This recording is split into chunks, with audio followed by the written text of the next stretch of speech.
మన ప్రాంతంలో ముఖ్యంగా గిద్దలూరు, జంగంగుంట్ల ఈ పరిసర ప్రాంతాల్లో ప్రధానమైనటువంటి రబీ పంటగా పప్పు శనగను వేస్తూ ఉంటారు. ఈ పప్పు శనగ సాగులో ఎలాంటి మెలకువలు పాటించాలి, ముఖ్యంగా అధిక దిగుబడులు సాధించాలి అంటే ఎలాంటి నేలల్లో ఎటువంటి రకాలు వేసుకోవాలి, అదేవిధంగా ఈ ప్రాంతానికి ఎటువంటి రకాలు అనువుగా ఉన్నాయి, ముఖ్యంగా పప్పు శనగ పండించుకోవాలి అంటే ఎలాంటి ఎరువుల యాజమాన్యాన్ని ఆచరించాలి, ఎటువంటి జాగ్రత్తలు తీసుకుంటే ఎట్లాంటి సస్యరక్షణ చేస్తే పప్పు శనగలో నాణ్యమైన అధిక దిగుబడులు సాధించడానికి అవకాశం ఉంది ఇత్యాది అంశాల గురించి తెలియజేయడానికి వేములకోట గ్రామ వ్యవసాయ సహాయకులు శ్రీ పెండ్యాల మల్లికార్జున గారు మన స్టూడియోస్లో ఉన్నారు. వారి ద్వారా తెలుసుకుందాం. నమస్కారం సార్. నమస్కారం సార్.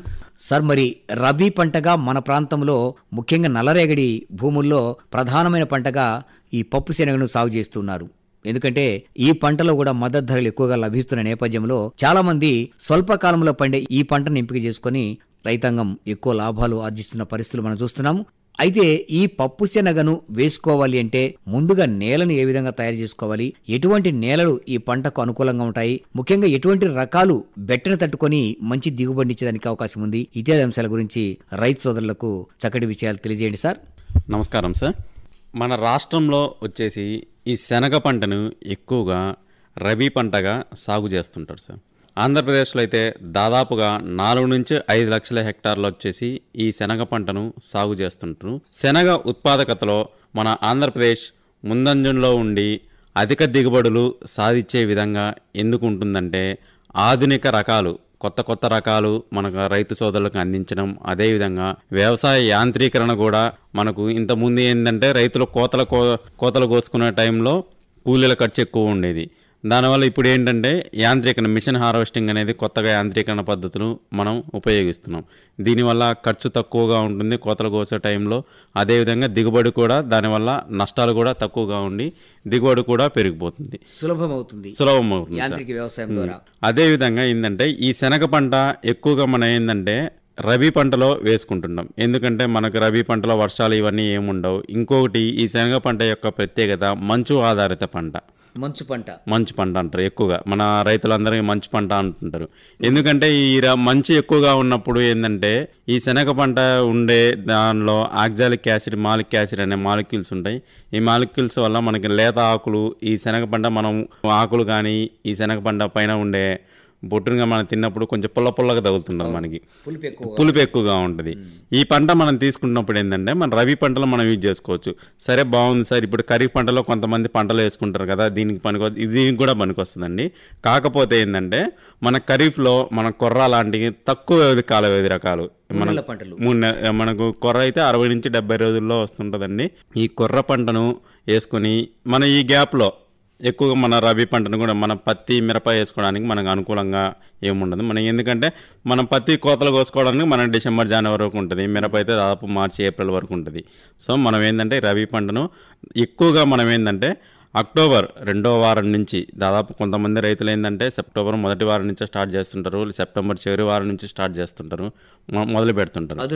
అదును బట్టి ఎక్కువగా ఏంటంటే మనకు అనుకూలంగా విత్తే సమయం ఏదైనా ఉంది అంటే అది అక్టోబర్ 2వ వారం నుంచి నవంబర్ 2వ వారం వరకు, లేదంటే మొదటి వారం వరకు, ఈ 15-30 రోజుల మధ్యలో మనం కానీ వేసుకున్నట్లయితే అధిక దిగుబడులు సాధించుకోవచ్చు. ఎర్లీ రబీలో కానీ లేట్ రబీలో కానీ వేసుకుంటే విత్తన మోతాదు ఏ విధంగా ఉండాలంటారు సార్? ఎర్లీ రబీలో మనకు విత్తనంగా మనం ఏదైనా అనుకున్నామంటే అక్టోబర్ 2వ వారంలో మనకు అనుకూల సమయం అని చెప్పి మనం అనుకుంటున్నాం. అదేవిధంగా మనం ముందుగా వేసుకున్నాం అనుకోండి, విత్తన మోతాదు అదే విధంగా ఉంటుంది. అదే లేటుగా వేసుకుంటే మనకు చివరి కాలంలో వేసుకున్న ఏమిందంటే మనం విత్తన మోతాదుని మన్నా ఒక 5-10 కేజీలు ఎక్కువ అదనంగా వేసుకోవాలి. ముందుగా వేసుకుంటే ఏమైందంటే మనకి ఎండు తెగులు వచ్చే అవకాశం ఎక్కువగా ఉంటుంది. లేటుగా వేసుకుంటే ఏమైందంటే మనకి ఎక్కువగా ఏంటంటే మనకు పీరియడ్ పెరిగిపోయింది. 90 నుంచి 100 రోజుల పంట మనకు మంచు ఉండదు. తర్వాత వచ్చేసి బెట్ట పరిస్థితులు వస్తుంటాయి, అధిక వేడి ఇవన్నీ వస్తున్నాయి. ఇది రబీ మన శనగ అనేది మనకి మంచు ఆధారిత పంట. మనకు మంచు అనేది తక్కువ అయిపోతుంటుంది, దిగుబడి తగ్గిపోతుంటుంది. అందువల్ల బెట్ట పరిస్థితుల వల్ల మనకేంటంటే దిగుబడి లేకపోతుంది. అందువల్ల మనం ఏంటంటే సరైన సమయంలో అదును బట్టే మనం ఏంటంటే ఈ శనగ పంటను వేసుకుంటే మనకు పురుగులు ఉధృతి తట్టుకోవచ్చు, తెగుళ్ళ ఉద్ధృతి తట్టుకోవచ్చు. అదేవిధంగా ఏంటంటే ఈ బెట్ట పరిస్థితుల నుంచి కూడా తట్టుకొని మనము సరైన విధంగా విత్తుకునే మార్గం అన్నమాట. సార్ మరి ముఖ్యంగా చూస్తే పప్పు శనగలో మన ప్రాంతానికి ఏ రకం అనుకూలంగా ఉంటుందంటారు? ముఖ్యంగా ఏ రకాలు మంచి రకాలుగా మనం చెప్పుకునే దానికి అవకాశం ఉందంటారు? సాధారణంగా అయితే శనగ సాగులో మనకి ఈ దేశవాళీ రకాలు, కాబూలీ రకాలు అనే 2 రకాలు మనం రైతులు అనేది మనం ఉపయోగించుకుంటున్నాం. మన ప్రాంతంలో వచ్చేసి JG11 నంద్యాల శనగ అనే రకాలు ఎక్కువగా మనము ఈ శనగ పంటకు మనము ఉపయోగిస్తున్నాము. JG11 ఏంటంటే మనకి ఎండు తెగులు తట్టుకుంటాయి. దీని యొక్క పంట కాలం వచ్చేసి 90 నుంచి 95 రోజుల్లో ఉంటుంది. మనకు దిగుబడి వచ్చేసి మనకి ఎకరాకు 10 నుంచి 12 క్వింటాల దాకా 1-2 తడులతోటి మనకు దిగుబడి దించు. అదేవిధంగా మనకు మంద్యాల శనగ అనే రకాన్ని మనము దాదాపు 90 నుంచి 100 రోజుల పంటకాలం పీరియడ్లో 10 నుంచి 12 క్వింటాల దాకా మనము తీసుకోవచ్చు. ఇదేంటంటే ఈ నంద్యాల శనగ బెట్టను ఎండ వేడిని తట్టుకుంటుంది, ఎండి తెగులు తట్టుకుంటుంది. అదేగా గింజలు కూడా లావుగా ఉండి ఆకర్షణీయంగా ఉంటాయి. ఈ దేశీ రకాలు కాకుండా ఎక్కువ కాబూలీ రకాలు, తెల్ల శనగ అంటుంటారు చూడండి మనకి, ఆ కాబూలీ రకాల్లో ఎక్కువగా విహారు, MNK1 అనే రకాలు ఎక్కువగా సాగు చేస్తుంటారు. దీని యొక్క పంట వ్యవధి కాలం వచ్చేసి 100 నుంచి 110 రోజుల మధ్యలో ఉంటుంది. ఇది ఎక్కువగా వర్షాధారంగా 1-2 తడులతో అయితే మనం 10 క్వింటాల దాకా దిగుబడి తీసుకోవచ్చు. అదే వర్షాధారంగా అయితే 6 నుంచి 7 క్వింటాల దాకా మనం దిగుబడి తీసుకోవచ్చు ఒక ఎకరానికి. అదేవిధంగా ఇది కూడా మనకు దాదాపుగా అన్ని రకాలు ఎండు తెగులు తట్టుకునే రకాలే మన పరిశోధనా స్థానం నుంచి మా రైతులకు అందుబాటులో ఉంటున్నాయండి. సరైన పంట రావాలి అంటే ఏ సమయంలో విత్తుకుంటే మంచి పంట వచ్చేదానికి అవకాశం ఉందంటారు? మనం ఇందాక చెప్పుకున్నట్టే అండి, శనగను రబీ సీజన్లోనే పండిస్తుంటాం. అదేవిధంగా ఖరీఫ్ పంట తర్వాత లేదా ఖరీఫ్లో కొర్ర అనే పంటను ఏ విధంగా సాగు చేసుకున్నామో 60 నుంచి 70 రోజుల స్వల్పకాలిక పంట ఆ సాగు చేసుకుని దిగుబడి తీసుకున్న తర్వాత ఈ రబీ పంటను అక్టోబర్ 2వ వారం నుంచి నవంబర్ 1వ వారం 2వ వారం వరకు మనకు విత్తుకోవచ్చు సార్. ఈ సమయంలో సార్ మరి ఎటువంటి నేలలు ఈ పంటకు ముఖ్యంగా అనుకూలంగా ఉంటాయంటారు? సార్ శనగను మనము బంక నేలల నుంచి నల్లరేగడి వరకు దేనిలోనైనా మనం విత్తుకోవచ్చు. అదేవిధంగా మనకు pH అనేది 6 నుంచి 8 వరకు మనకు ఉండే ఒండ్రు నేలలు చాలా అనుకూలంగా ఉంటుంది. అందరికీ తెలిసిన విషయమే. ఎక్కువగా మనకేందంటే పనికిరాని భూములు అంటే మనం ఏమంటాం, ఎక్కువగా చౌడు నేలని అంటున్నాం. ఈ చౌడు నేలల్లో మరియు మురుగునీరు ఎక్కువగా ఉండే నేలల్లో అనేది ఈ శనగ పంట అనేది పనికిరాదండి మనం విత్తుకోవడానికి. ఎక్కువగా బంక నేలలు, నల్లరేగడి నేలలు ఈ సాగుకు అనుకూలంగా ఉంటాయి. మన పంటలో పండించే రైతు సోదరులందరూ ఎక్కువగా చౌడు నేలలు అనేది ఎక్కువగా యూజ్ చేస్తుంటాం, ఎక్కువగా ఉపయోగిస్తాం. ఈ చౌడు నేలలు కూడా అన్ని రకాల పంటలకు అనుకూలంగా ఉండవు. ఇంకోటి విత్తే విధానంగా వచ్చేసి సాధారణంగా శనగను వర్షాధారం కింద సాగు చేస్తుంటారు. విత్తనానికి సరిపడా తేమ లేనప్పుడు ఒక తడి ఇచ్చి విత్తనం వేసుకోవచ్చు. విత్తేటప్పుడు దాదాపుగా విత్తనాన్ని 5 నుంచి 8 సెంటీమీటర్ల లోతుగా ఉండే మట్టి తగిలేలా విత్తుకోవాలి.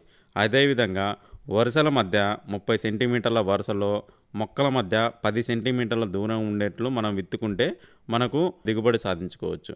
అదేవిధంగా మనకేందంటే శనగను విత్తుకున్నప్పుడు ఒక చదరపు మీటర్కి 33 కుదుళ్ళు, దాదాపుగా 33 కుదుళ్ళు ఉండేట్లు చూసుకోవాలి. ఈ విధంగా 30 × 10 సెంటీమీటర్ల దూరంలో మనము శనగను విత్తుకున్నట్లయితే అధిక దిగుబడి సాధించవచ్చు.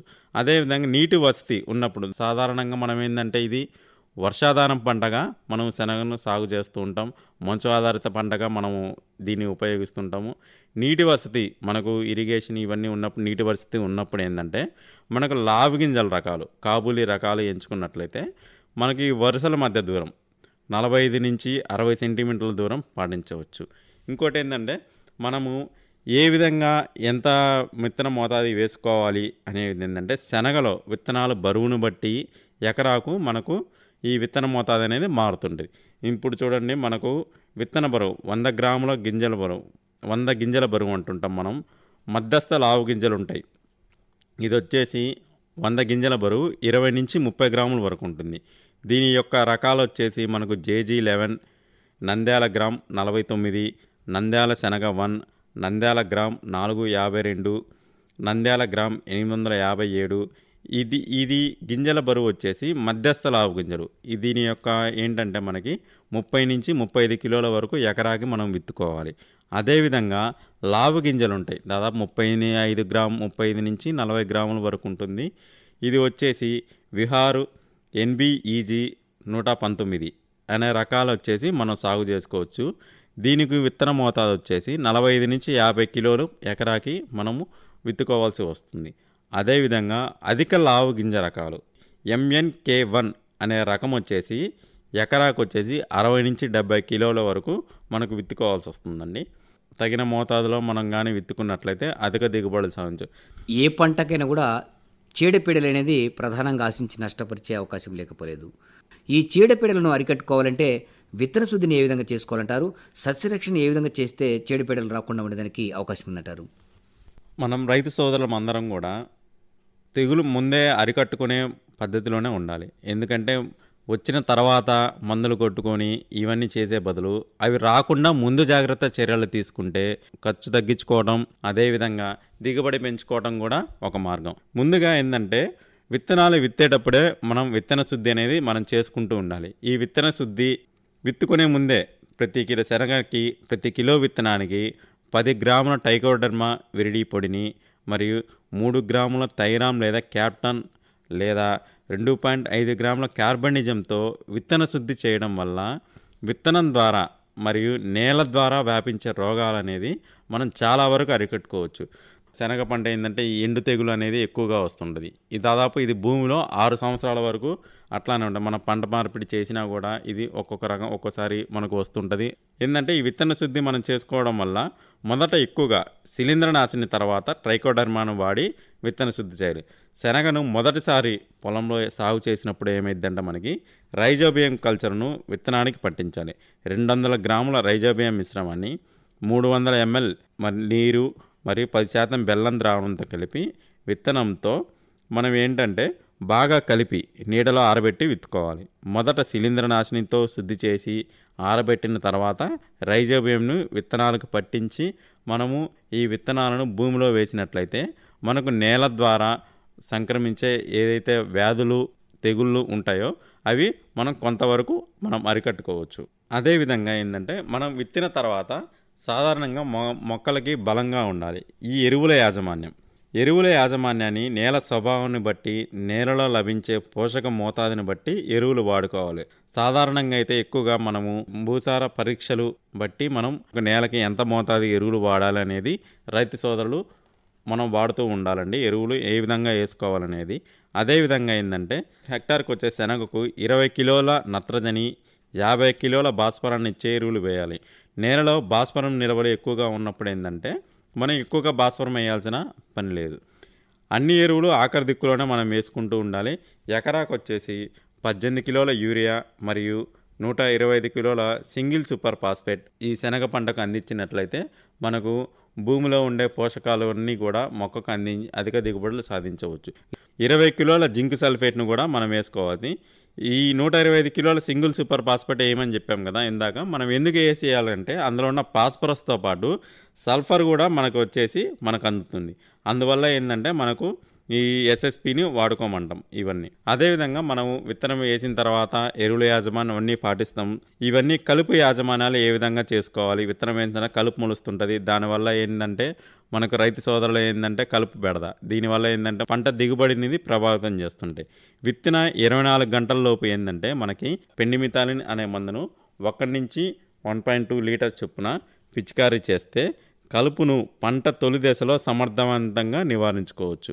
అదేవిధంగా పైరు విత్తిన 30 రోజుల వరలో పొలంలో కలుపు లేకుండా మనం చూసుకోవాలి. దాదాపుగా ఏంటంటే ఎక్కువగా గొర్రుతో కానీ అంతర్కృషి చేసి మనం అవసరమైతే ఈ కలుపులు ఏంటంటే మొదటి 30 రోజుల్లో కలుపులు లేకుండా చూసుకొని, ఒకవేళ కలుపులు అధికంగా ఉన్నట్లయితే ఈ గొర్రుతో అంతర్కృషి చేసుకొని లేదా మనుషుల కూలీలను పెట్టుకొని మనం ఈ కలుపు తీపించుకోవాలి. ఈ విధంగా మనం విత్తన శుద్ధి, ఎరువులు, కలుపు మందులు, నీటి యాజమాన్య పద్ధతులు పాటించినట్లయితే శనగ పంటలో అధికంగా దిగుబడి సాధించుకోవచ్చు. అదేవిధంగా మనకు సస్యరక్షణ చర్యలు, ఈ సస్యరక్షణ చర్యల్లో ముఖ్యంగా వచ్చేసి ఎటువంటి తెగుళ్ళు వ్యాపిస్తాయి, ఎటువంటి పురుగులు వ్యాపిస్తాయి అంటే శనగ పంటలో ఎక్కువగా ఎండు తెగులు, మొదలకుళ్ళు తెగులు, ఈ వేరుకుళ్ళు తెగులు అనేది ప్రధానంగా వచ్చే సమస్య. ఈ ఎండు తెగులు ఆశించిన మొక్కలు ఒక్కసారిగా కాడలతో పాటు ముడుచుకుపోయి చనిపోతాయి. మరియు వేరు మరియు దాని యొక్క కాండాన్ని మనం చీల్చి చూసినప్పుడు ఏమైందంటే మనకి లోపల గోధుమ రంగు లేదా నలుపు రంగు చార వలె కనిపిస్తుంటుంది ఈ తెగులు. ఈ తెగులు యొక్క శిలీంధ్రము విత్తనం మరియు మట్టి ద్వారా వ్యాపిస్తుంటుంది. శనగ పంట ఉన్నా లేకున్న పొలంలో దాదాపు 6 సంవత్సరాలు బతికుంటుందండి. మనం చెప్పుకున్నట్టే ఈ ఎండు తెగులుకి ఎటువంటి యాజమాన్య పద్ధతులు పాటించాలంటే ఎండు తెగులు తట్టుకునే రకాలు JG11 అన్ని రకాలు కూడా మనకి ఎండు తెగులు తట్టుకునే రకాలే మనం సాగు చేస్తూ ఉంటాం. అందులో ముఖ్యంగా వేసవిలో లోతుగా ఎక్కువ దున్నడం వల్ల మరియు ముందు పంట అవశేషాలు తీసివేయడం వల్ల కూడా ఈ ఎండు తెగులు యొక్క తీవ్రతను మనము తగ్గించవచ్చు. అదేవిధంగా పంట మార్పిడి చేసుకోవాలి. ఎక్కువగా శనగని ప్రతి సంవత్సరం అదే పంటలో అదే భూమిలో శనగ పంటను వేస్తూ ఉండడం వల్ల ఏంటంటే అది ఎక్కువగా ససెప్టబుల్ పొందిద్ది. ఎక్కువగా ఏంటంటే మనకి జొన్న లేదా ధాన్య పంటలతో ఈ పంట మార్పిడి చేయడం వల్ల కూడా ఈ ఎండు తెగుల్ని మనం నివారించుకోవచ్చును. అదేవిధంగా మనం విత్తుకునేటప్పుడే వ్యాధి వచ్చిన తర్వాత కాకుండా వ్యాధి రాకముందే గురించి కూడా మనము జాగ్రత్తలు తీసుకోవాలి. విత్తే ముందే మనం విత్తన శుద్ధి చేసినతో ఈ ఎండు తెగులను కూడా కొంతవరకు తగ్గించుకోవచ్చు. అదేవిధంగా ఏంటంటే కాండపు కుళ్ళు తెగులు, మొదల కుళ్ళు తెగులు. కాండంలో మొదల్లో ఒక నొక్కు ఏర్పడుతుంది, మొక్క అనేది చనిపోతుంది. ఈ తెగులు సోకిన తొలి దశలో తెల్లని శిలీంధ్ర బీజాలు ఆవగింజల మాదిరిగా కాండం మీద కనిపిస్తాయి. నేలలో తేమ ఎక్కువగా ఉండడం, అంతగా కుల్లని సేంద్రియ పదార్థం ఈ నేలలో ఉండడం వల్ల మరియు వాతావరణంలో మార్పులు, ఉష్ణోగ్రతలు ఎక్కువగా ఉండి ఈ తెగులు యొక్క ఉధృతి అనేది మనకి ఈ మొదల కుళ్ళు యొక్క తెగులు మనకు శనగ పంటలో ఎక్కువగా వ్యాపిస్తుంటుంది. దీనికి ఏ విధంగా ఎటువంటి యాజమాన్య పద్ధతులు మనం పాటించాలంటే మనము ఎండు తెగుల్లో చెప్పుకున్న విధంగానే అదేవిధంగా విత్తన శుద్ధి అనేది చేసుకోవాలి. జొన్న మరియు ఇతర ధాన్య పంటలతో పంట మార్పిడి చేసుకోవాలి. అదేవిధంగా ఏదైతే మన సేంద్రియ పదార్థం దాదాపు మనం పశువుల ఎరువులు ఇవన్నీ వేస్తున్నాం, ఇవన్నీ వేసినప్పుడు ఏంటంటే బాగా కుళ్ళిన పశువుల ఎరువుని మనం నేలలో వేసుకోవాలి. అలా వేసుకునే పక్షంలో ఏంటంటే అది బాగా కుళ్ళిపోదు. ఇది ఏంటంటే ఇటువంటి మొదల కుళ్ళు తెగులు ఇటువంటి వ్యాధులకి సాకారం అవుతుంటుంది. విత్తిన 15 నుంచి 20 రోజుల తర్వాత పొలంలో మనం మొదల కుళ్ళు గమనించినట్లయితే ఎకరాకు 200 గ్రాముల కార్బనిజం మరియు 600 గ్రాముల మ్యాంకోజబ్ను వాడి మొక్క మొదలు భాగము తడిచెట్టుగా మనం పిచికారీ చేసుకోవచ్చు. అదేవిధంగా ఏంటంటే ఇంకా ప్రధానమైనది ఏంటంటే వేరుకుళ్ళు తెగులు. ఈ బెట్ట పరిస్థితులు మరియు ఎక్కువ ఉష్ణోగ్రతలు ఉన్నప్పుడు ఎక్కువగా ఈ తెగులు ఆశిస్తుంటుంది. పూత మరియు కాయ దశల్లో వచ్చేసి ఈ వేరుకుళ్ళు తెగులు ఎక్కువగా అనిపిస్తుంటుంది. మొక్కలు పీకి ఈ వేళ్ళను చూసినప్పుడు ఏంటంటే మనకు వేళ్ళు నల్లగా మారి పూర్తిగా కుళ్ళిపోతాయి. తల్లి వేరు అనేది మనం మొక్క ఇలా పీకేటప్పుడు దాదాపుగా వేరే మొక్క తీసినప్పుడు కొంచెం బలవంతంగా పీకాల్సి వస్తుంటుంది. దీన్ని ఇలా తీసినప్పుడు తేలికగా ఉండేసి మొక్క అనేది మనకు ఊడిపోతుంది. దీనికి యాజమాన్య పద్ధతులు మనం ఇందాక చెప్పుకున్న విధంగానే పంట మార్పిడి అదేవిధంగా విత్తన శుద్ధి చేసుకోవాలి. ఇంకోటి ఏంటంటే మనకి ఎక్కువగా పురుగుల ద్వారా మనకి ఏంటంటే శనగ పంటలో దిగుబడి నష్టాన్ని కలుగజేస్తుంటాయి. అది ఏంటంటే శనగ పచ్చ పురుగు, పచ్చ రబ్బర్ పురుగు. ఈ 2 రకాల పురుగులు మన శనగ పంటలో ఎక్కువగా నష్టాన్ని ఏర్పరుస్తుంటాయి. ఈ శనగ పచ్చ పురుగుని మనం ఏంటంటే పంటను సరైన కాలంలో విత్తుకోవడం కానీ లేదు మనకేంటంటే అన్ని సమగ్ర సస్యరక్షణ చర్యలు చేపట్టడం ద్వారా మనము ఈ శనగ పచ్చ పురుగు, రబ్బర్ పురుగు వాటిని నిరోధించుకోవచ్చు. పప్పు శనగలో ఎటువంటి యాజమాన్య పద్ధతులను ఆచరిస్తే మంచి దిగుబడులు తీసుకోవచ్చో రైతాంగానికి చక్కటి విషయాలు తెలియజేశారు. నమస్కారం సార్. నమస్కారం సార్.